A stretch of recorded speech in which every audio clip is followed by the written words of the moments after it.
কন্যাশ্রী, যুবশ্রী বা সবুজ সাথীর মতো পড়ুয়া ও যুবদের জন্য বাংলায় একাধিক প্রকল্প চালু করেছে মমতা বন্দ্যোপাধ্যায় সরকার। চলতি বছরের জানুয়ারিতে নতুন একটি প্রকল্প চালু করেন মুখ্যমন্ত্রী। বিভিন্ন চাকরির পরীক্ষা থেকে শুরু করে জেইই, নিটের মতো পরীক্ষার জন্য বিনামূল্যে প্রশিক্ষণের ব্যবস্থা করা হয় ওই প্রকল্পের মাধ্যমে। মমতা বন্দ্যোপাধ্যায় এর নাম দেন যোগ্যশ্রী প্রকল্প। প্রথমে শুধু তফসিলি জাতি এবং তফসিলি উপজাতির ছেলেমেয়েদের জন্য এই প্রশিক্ষণের কথা ঘোষণা করেন মুখ্যমন্ত্রী। তবে এখন সংখ্যালঘু, ওবিসি এবং সাধারণ ক্যাটাগরির ছেলেমেয়েরাও এই প্রশিক্ষণ নিতে পারবেন।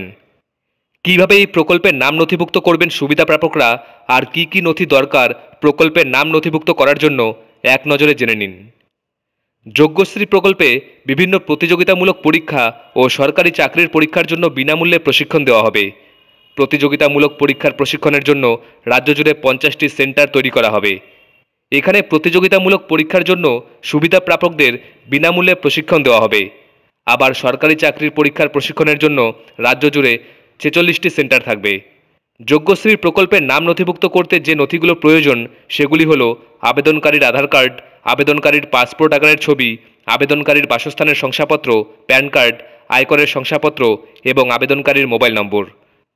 যোগ্যশ্রী প্রকল্পে আবেদনের আগে জেনে নিন এই প্রকল্পের সুবিধার প্রাপক হতে কী মানদণ্ড প্রয়োজন। আবেদনকারীকে অবশ্যই পশ্চিমবঙ্গের বাসিন্দা হতে হবে। তফসিলি জাতি এবং তফসিলি উপজাতির পড়ুয়ারা এই প্রকল্পে আবেদন করতে পারবেন। সংখ্যালঘু, ওবিসি এবং সাধারণ ক্যাটাগরির ছেলেমেয়েরা এই প্রকল্পে আবেদন করতে পারবেন। এবছর যোগ্যশ্রী প্রকল্পে আবেদনের জন্য রাজ্য সরকার এখনও কোনো অফিসিয়াল ওয়েবসাইটের কথা জানায়নি।